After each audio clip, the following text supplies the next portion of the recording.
नमस्कार। कहते हैं आपका व्यवहार ही आपके कर्म बताता है, या फिर यूं कहा जाए कि आपका कर्म ही आपका व्यवहार निर्धारित करता है। दोनों ही बातें एक दूसरे की पूरक हैं। जी हाँ दोस्तों, आज हम ऐसे ही व्यवहार की बात करेंगे कि कैसे ग्रह आपके व्यवहार को नियंत्रित करते हैं, क्योंकि सभी 9 ग्रह मनुष्य की पांचों इंद्रियों को अपने नियंत्रण में रखते हैं, जिससे मनुष्य का व्यवहार भी ग्रहों की सही या खराब स्थिति के अनुसार हो जाता है।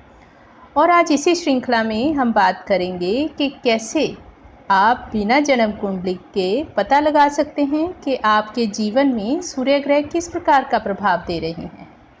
जो लोग ज्योतिष जानते हैं उनके लिए जानना बेहद आसान है कि यदि सूर्य तुला राशि में नीच का हो, पाप ग्रहों जैसे शनि, राहु, केतु के साथ हो, या दृष्टि से प्रभावित हो, बलहीन हो, या फिर साथ ही नवमांश में भी सूर्य की स्थिति ठीक ना हो, तो सूर्य की स्थिति और फल का अंदाज़ा लगाया जा सकता है। परंतु जो लोग ज्योतिष नहीं जानते उनके लिए भी जानना कोई मुश्किल कार्य नहीं है, क्योंकि वे लोग व्यक्ति के व्यवहार में कुछ लक्षणों और स्थितियों को देखकर बड़ी आसानी से जान सकते हैं कि सूर्य देव उनके जीवन में किस प्रकार का फल दे रहे हैं। जिस प्रकार सूर्य को नवग्रहों का मुखिया कहा जाता है, उसी प्रकार सूर्य जो आपकी आत्मा का कारक है, आपके जीवन में भी मुखिया की तरह ही भूमिका निभाता है। सूर्य को जीवन में पिता का कारक माना जाता है। साथ ही आपकी इज्जत, मान, प्रतिष्ठा, आपका प्रभावशाली व्यक्तित्व, ऊर्जा, सरकार, सम्मान, हृदय और आँखों के लिए जाना जाता है। यदि कुंडली में सूर्य मजबूत स्थिति में हो तो व्यक्ति के चेहरे पर सूर्य जैसा तेज और रोब नजर आता है, आंखों में चमक नजर आती है। प्रभावशाली व्यक्तित्व लिए ऐसा व्यक्ति सरकारी नौकरी में किसी ऊंचे पद पर अधिकारी होता है। हाँ, गुस्सैल जरूर होता है, परंतु उसका गुस्सा किसी का अहित करने के लिए नहीं होता। परंतु यदि सूर्य खराब स्थिति में हो तो व्यक्ति की आत्मा यानी व्यक्ति का अंतरत्व अंदर से कमज़ोर हो जाता है। व्यक्ति अपना आत्मविश्वास खो देता है। साथ ही काम को करने में घबराहट, बेचैनी महसूस होती है। आप किसी प्रभावशाली व्यक्ति तो क्या, आप किसी सामान्य व्यक्ति से भी बात करते हुए कतराते हैं। ऐसे लोगों को अक्सर स्टेज फोबिया हो जाता है। आप अकेले में काम करने में असमर्थ होते हैं। सूर्य पिता के कारक भी हैं, इसलिए खराब सूर्य की स्थिति में व्यक्ति के पिता से संबंध खराब हो जाते हैं। पिता के साथ मनमुटाव हो जाता है, या तालमेल का अभाव हो, या पिता का स्वास्थ्य खराब रहता हो, खास तौर पर आपके जन्म के बाद, या फिर पिता का साया पड़ ना रहे। इनमें से कोई भी स्थिति हो सकती है, अर्थात ऐसे व्यक्ति को पिता का सुख नहीं मिलता। आँखों की रोशनी कम हो जाती है, या फिर आँखों में आए दिन कोई ना कोई परेशानी लगी रहती है। आँखों में भैंगापन हो सकता है, चश्मा लग सकता है। ये सब खराब सूर्य के कारण होता है। खराब सूर्य वाले व्यक्ति बेहद आलसी होते हैं, क्योंकि सूर्य आपकी ऊर्जा और उत्साह का कारक है। सुबह देर से जागते हैं और रात को देर से सोते हैं। लाइफ में डिसिप्लिन जैसी कोई चीज़ नहीं होती। हमेशा बिना किसी उत्साह और ऊर्जा के प्रभावहीन, बुझे बुझे से लगते हैं। ऐसे लोगों को दिल की बीमारियां, धड़कन का घटना या बढ़ना, ब्लड प्रेशर जैसी समस्याएं होती हैं। कमज़ोर सूर्य की वजह से व्यक्ति की रोग प्रतिरोधक क्षमता कमज़ोर हो जाती है। इन्फेक्शन बहुत जल्दी हो जाता है। शरीर में पित्त की अधिकता हो जाती है, जिससे शरीर में जलन और गर्मी ज़्यादा महसूस होती है। विटामिन डी की कमी हो जाना, गॉल ब्लैडर, हड्डियों के रोग या हड्डियों का कमज़ोर हो जाना, त्वचा रोग, सिर दर्द, माइग्रेन, मस्तिष्क संबंधी रोग, ये सब सूर्य की खराबी के कारण होते हैं। इसके अलावा खराब सूर्य वाला व्यक्ति अत्यंत क्रोधी और झूठे अहंकार में रहता है। स्वयं की गलतियों को मानने की बजाय अपनी गलतियों को दूसरों को दोष देते रहते हैं, और यही दोषारोपण की प्रवृत्ति इनके हर काम में नजर आती है। आप अहंकार के कारण दूसरों को अपने से कमतर समझते हैं, जबकि असलियत कुछ और ही होती है। छोटी छोटी बातों पर क्रोध करते हैं, सनकी और शक्की स्वभाव के हो जाते हैं, और बेवजह लड़ाई करने की प्रवृत्ति बढ़ जाती है।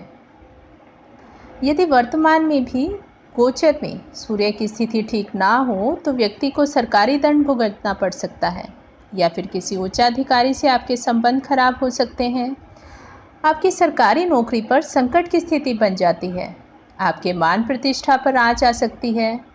आपको दिया गया सम्मान चिन्ह वापस लिया जा सकता है।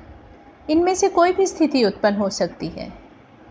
एक और बहुत सा सामान्य सा लक्षण जिसे आमतौर पर देखा जा सकता है कि खराब सूर्य वाले व्यक्ति के मुंह से लार बहुत जलती है और जब वे बात करते हैं तो उनके मुंह से थूक के छींटे दूसरे पर गिरते हैं।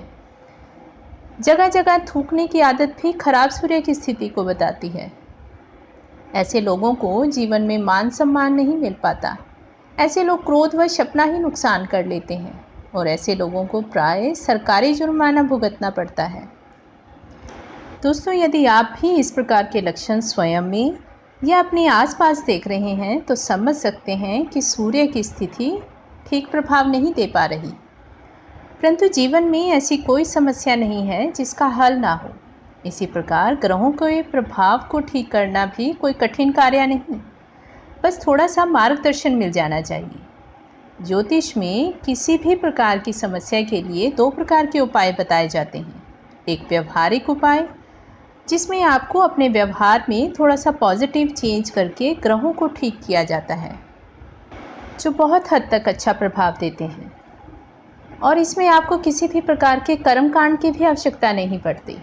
और दूसरा ज्योतिषीय उपाय जिसमें ग्रहों से संबंधित वस्तुओं का दान और पूजा पाठ बताया जाता है, जिसके सकारात्मक प्रभाव को भी नकारा नहीं जा सकता। तो सबसे पहले बात करते हैं व्यवहारिक उपायों की।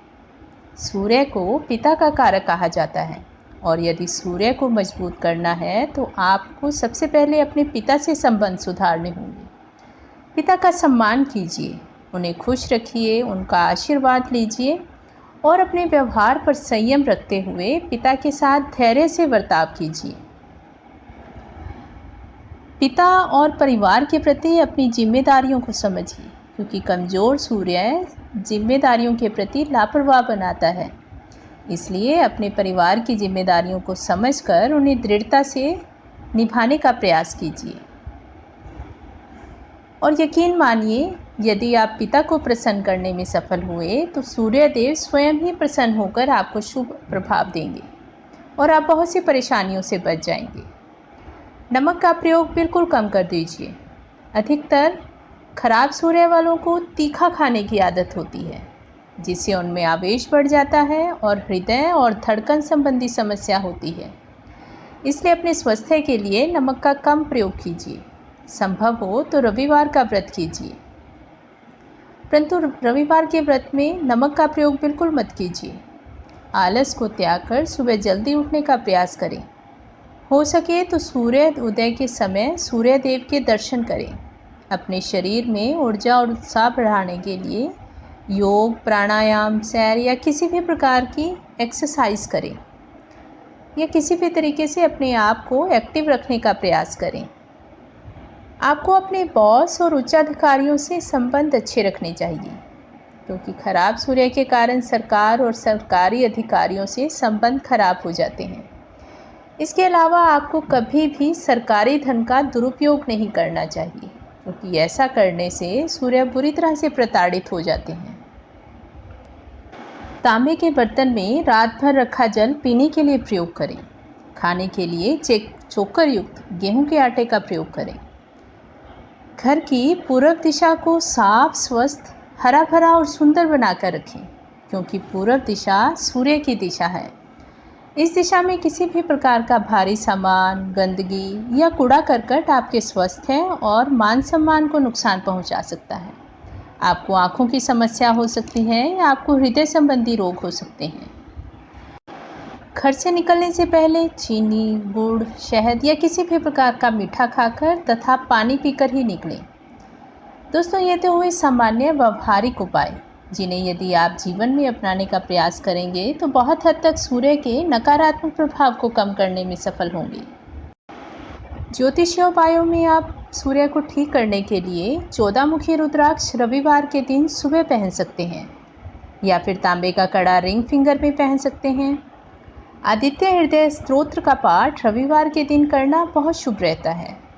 आप बंदरों को गुड़, गेहूँ, चना खिला सकते हैं।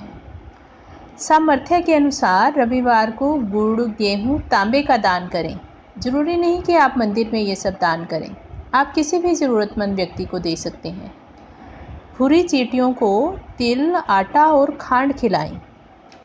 सूर्य को मजबूत करने के लिए हमारे शास्त्रों में बताए गए कारगर उपायों में सबसे ज़्यादा महत्व सूर्य के अर्घ को दिया गया है। तांबे के लोटे में जल भरकर उसमें गुड़ या लाल सिंदूर डालकर सूर्य को 3 बार गायत्री मंत्र बोलते हुए अर्घ देना चाहिए। कोशिश करें कि सूर्य को अर्घ सूर्य उदय के 1 से 1.5 घंटे के दौरान ही दें, जब सूर्य लालिमा लिए हों। सूर्य को अर्घ देते समय जल की धार में से सूर्य की किरणों के दर्शन करें और महसूस करें कि सूर्य का तेज आपके पूरे शरीर में फैल रहा है और आप प्रकाशवान और तेजवान हो। आपकी सारी नकारात्मकता आपसे दूर हो रही है। इस प्रकार पूरी श्रद्धा से दिया गया जल ही आपको पूरी तरह से तेजवान और प्रभावशाली बना सकता है, वरना नाम मात्र या फॉर्मेलिटी के लिए दिया गया अर्घ किसी काम का नहीं, क्योंकि विधि पूर्वक किया गया कार्य ही सफलता देता है। दोस्तों, यदि आलस का त्याग करने से और इन सामान्य से व्यवहारिक और ज्योतिषीय उपायों से आपके जीवन में पॉजिटिव चेंज आ सकता है, तो हर्ज ही क्या है, कर तो देखिए। आपकी रोजमर्रा की जिंदगी में किया गया छोटा सा बदलाव आपके ग्रहों को सही फल देने के लिए मजबूर कर सकता है। धन्यवाद।